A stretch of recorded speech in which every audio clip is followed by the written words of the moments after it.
may yattaqillaha yaj'al lahu makhraja wa yarzuqhu min haitsu la yahtasib.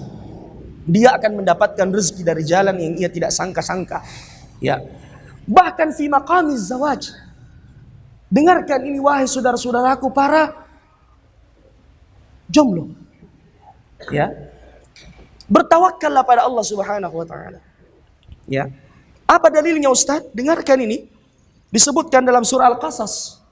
Ketika Syuaib berkata kepada Musa, "Inni uridu an unkihaka ihdab nataini hataini ala an ta'jurani thamaniya hijaj fa in atmamta 'ashran famin 'indik wa ma uridu an ashukka 'alaika satajiduni insyaallahu minas salihin."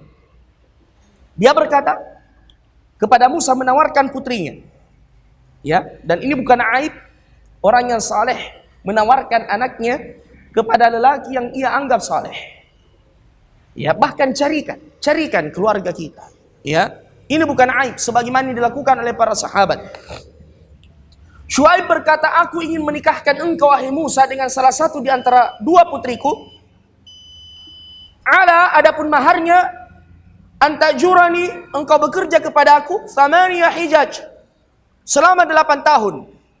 Yang menggembalakan apa?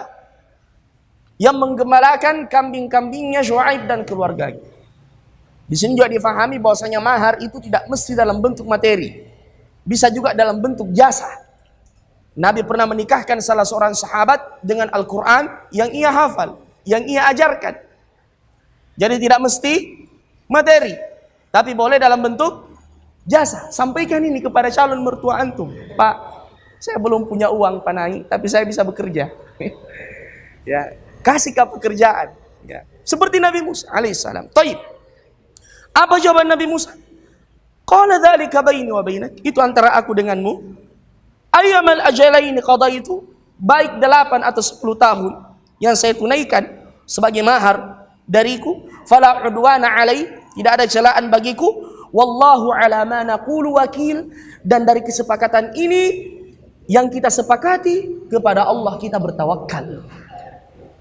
Ya, jadi kalau sudah ada persetujuan, kesepakatan, sudah ada tanggalnya, ya, dan ingat yang menentukan tanggal pernikahan itu jangan serahkan pada neneknya calon mempelai wanita, tapi tanya calon mempelainya. Ya, mengapa? Karena jangan sampai ada yang menikah di malam pertama dia bengong saja. Ya, karena neneknya ini tidak tahu kapan tanggal merahnya cucunya dan seterusnya. Jadi wanita ini yang menentukan waktu yang tepat. Ya, sehingga kemudian dia tidak puasa di malam pertama. Difahami yang faham dan tidak faham yang tidak faham, ya. Jadi yang menentukan waktu itu, ya, misalnya kan sudah dibicarakan uang panainya, ya, tanggalnya. Biasanya ya coba tanya neneknya kapan. Ya, jangan. Pertama dulu yang ditanya adalah calon mempelai wanita. Kemudian setelah itu kalau cocok dengan perkataan neneknya, hada nurun ala nur.